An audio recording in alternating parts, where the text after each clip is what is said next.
Hello, welcome back to another episode of GAPCAST. I'm Debbie Foreman. I'm your host.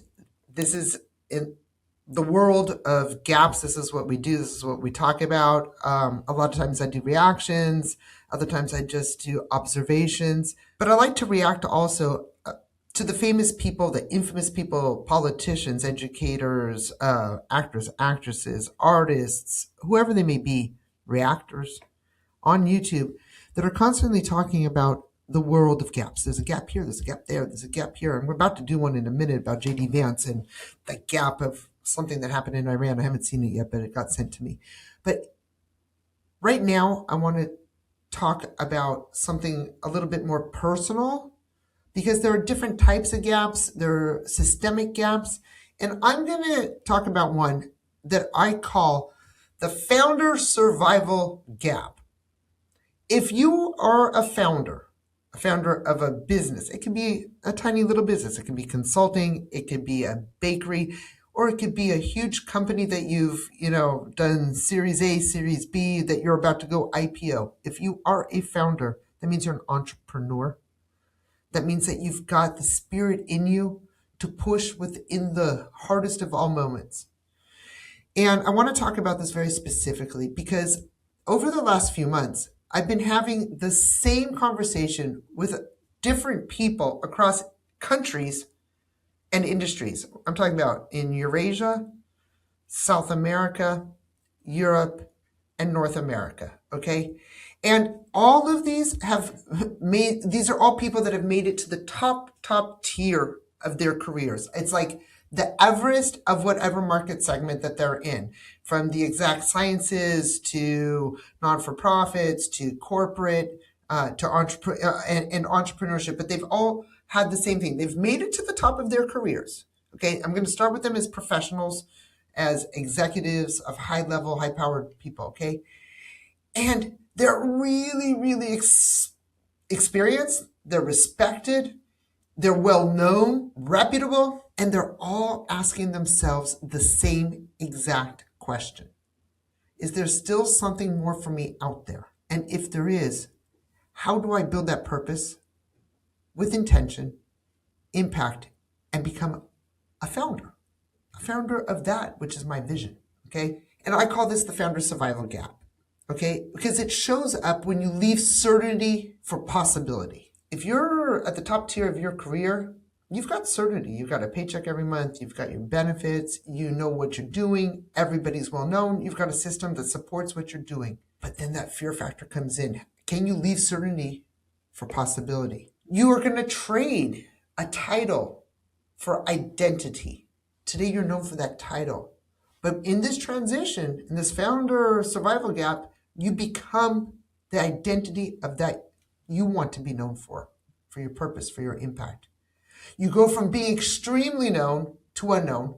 This is probably where I have suffered the most after I moved back to the United States after 35 years. I was really known.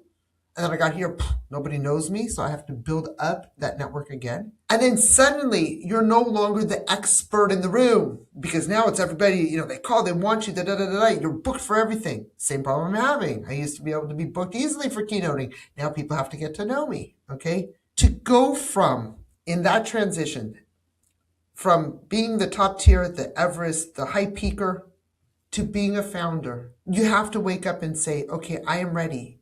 After 30, 35, 40 years of a career, to know that you're no longer the expert in the room, or you're not going to be seen. You are the expert, but you're not going to be recognized necessarily as the expert in the room. You're the founder, and you're figuring all that out in real time. Doesn't mean your knowledge has gone away, that your expertise has gone away, but now you're applying that within your entrepreneurship, and now you're acting as a founder. And that expertise is no longer that pinpointed knowledge that you have. That expertise becomes the ability to build a business by, through, because, and with that expertise, okay? I know this gap like intimately. We're like BFF over here. I'm an eternal surviving founder. I'm still surviving 35, 36 years later. And what I've learned over the years, I worked for 6, 7 years in entrepreneurial ecosystem down in Brazil. And there's a narrative that we're sold, okay? And it's going from like cliche from surviving to thriving. All right, we hear it all the time. You know, that skips the real question, which is how do you go from employed to founder and survive the transition? Because a lot of people try it and they drop out. Now I want you to kind of layer in the reality. Now we had a internet connection problem, so let's try it again. Now we're going to layer in that reality. Let me tell you about my founder survival journey. It's not the first survival journey. It's not the second. It's not the third, not the fourth, but it's the most recent. Okay. 3.5 years ago, I moved back to the United States after nearly 40 years abroad. 35, 36 of them were in Brazil, where I had my businesses. And then I kerplunked here at the age of 53. I'm 57 now, or 54. And I had to start all over in a new country. Yeah, I was born here, but I didn't have a career here ever. And I started rebuilding, almost at 60. What happened to me? I lost visibility. The visibility, those eyes that were on me that I once had, carrying a reputation others that knew me for, had to be rebuilt and is being rebuilt. And when that happens in this founder survival, the real question becomes, how do you believe in a future you can't fully see yet? The founder's survival gap. How do you believe in a future you can't fully see yet? There you go. Sorry about that. And this is where most people stop. They get cold feet. They've made it 30, 35, 40 years. Well, why am I going to do that to myself? Why don't I just take what I have and kick it back? And they let go of the dream. They let go of the vision. They don't take their expertise to the final stage. Not because skills are lacking, but because they cannot prove the outcome in advance. They can't put their finger on it. Oh, I can't put my finger on it. If I can't put my finger on it, then it must not be true, because today, as an executive, top tiered, I can put my finger on everything. But now I've got all this intangible, all this subjective stuff going on. How am I going to make it? How am I going to do it? And I cannot put my finger on it. So dreams get contained. They get wrapped in luggage, covered in responsibility, and hidden under what I call the most sophisticated duvet covers in the world. So let me try to simplify the gap for you. All right? This is mathematical. I'm going to do a little, 6th grade equation here. Okay, ready? Math. You want 2 plus 2 to equal 4. That's the x you're trying to solve for. We're going to solve for x here, okay? You're solving for what? Certainty. You want to solve for certainty. You want to put your finger on it. But what does Founder's equation look like? 4 equals the client. 4 equals the opportunity that is waiting for you because you're knowledgeable. 2 equals your skills. 2 equals your experience. 2 equals your expertise. So we got 4. It equals the client and the opportunity waiting for you. 2 equals your skills, experience, and expertise. Plus X. X is you. It's your belief system. And here's the problem. Most founders at this stage don't see themselves as what? As X. They do see themselves as a variable that hasn't been validated yet. They see themselves as a Y. And so they hesitate. And meanwhile, the 4, that opportunity, is already being hired. It's being bought. Decisions are being made. That client that's out there is consuming. They're not consuming from you because you're in the founder confusion gap mode and you can't put your finger on the outcome for yourself.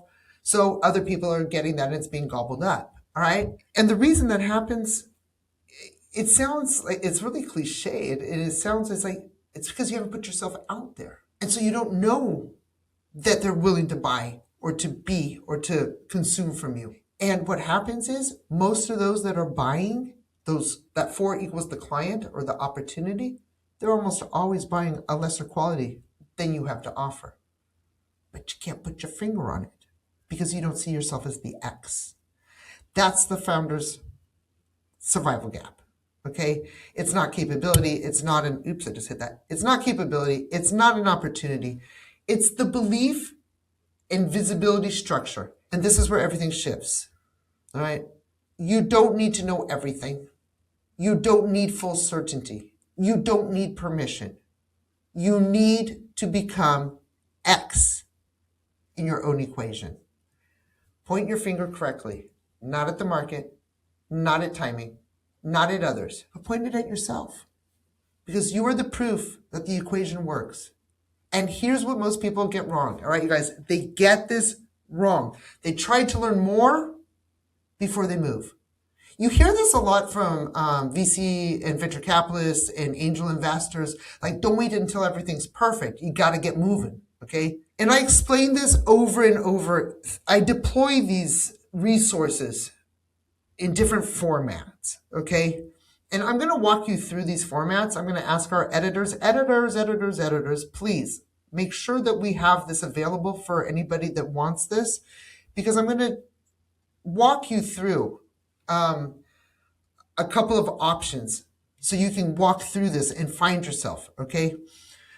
We have an ebook, which is like a tool, a free tool that you can go to kind of like an awareness with a little bit of a dynamic in it, so on and so forth, but kind of really shed a deep light onto what it is. So in the ebook, what you're going to get, just click on the link and go and do it. And 45 minutes later, a whole new world out there for you. Gaps are not failures. What are they? They are distances between perception and knowledge, intention, results. They're distance between where you are and where you want to be. But most importantly, it's what feels like one big problem is actually a set of specific solutions, a set of specific solvable, I cannot talk today, solvable gaps, okay? Those gaps, they represent themselves in a problem set. And I say this over and over and over and over. Stagnation, qualification, competition, and results. Stagnation, you're stuck, you're spinning your wheels. Qualification, which is where the founder's gap lies. I'm qualified for my knowledge, but am I qualified to open a business? Competition, that's where the founder's gap comes in again. Oh, but like everybody else is going to be getting those opportunities, they're going to be gobbled up. But what about me? How am I going to compete on a market where I'm not known? And then you got the infinity cycle, the results that aren't going to come because you haven't put you think you have to put your finger on it because you're not solving for X and X is you. So here's today's shift. Stop trying to solve everything and start identifying which gap you are actually in. Because clarity reduces fear faster than any effort ever will. So let me give you 4 options here, or the 5th is just to click out right now. But let me give you 4 options, okay? Which is the beauty of where you are at. You can start with clarity. Get the ebook in the link, in the description, and identify the gap that you're actually facing. And separate emotion from structure. Your second option is, hopefully we're going to get this right with the link, to see the framework in action. So you can watch one free episode. And so you move from theory to application. All right. There should be it should say free episode up there in the description. You can build real momentum. And you can join us in our global community on GAPTrax. And in a few short hours of coursework, well, classes, it depends how long you take to do the assignments. They're usually 1, 2, 3 pages at the most. But it takes a lot of thinking. It takes a lot of insight. It takes a lot of reflection. It means that you're going to be able to put your finger on it. If you go through GAPTrax, what are you going to do? You're going to put your finger on it because you become the X in the story of filling that gap. In GAPTrax, what are you going to get? You're going to get structured execution. You're going to get tools. You're going to get assignments and a pathway. And then I'm giving you option number 4 here. Do nothing. Do nothing. Watch this. Give me a like. Share it with somebody. But do nothing for yourself. Because here's the hard truth. We live in a system where you are free to choose. We're in a democracy. So you can become a prisoner or continue being a prisoner of your own mind while having the freedom to change your life. or you can follow through and be your X. Put your finger on it, close the gap, and take all your skills, all your knowledge, and go to where you were meant to be. And here's my final thought for you. If you're in founder survival mode right now, you are not lost. You're not lost. You're just operating without a mapped equation. So be your X in your life's equation, put your finger on your X, and point yourself in the right direction. I'll see you on the other side. I'm Debbie Foreman. This was another episode of GAPCAST. Like, subscribe, comment, do the finger crawl, join us, share. But do not let yourself go. Don't. Thanks for being here.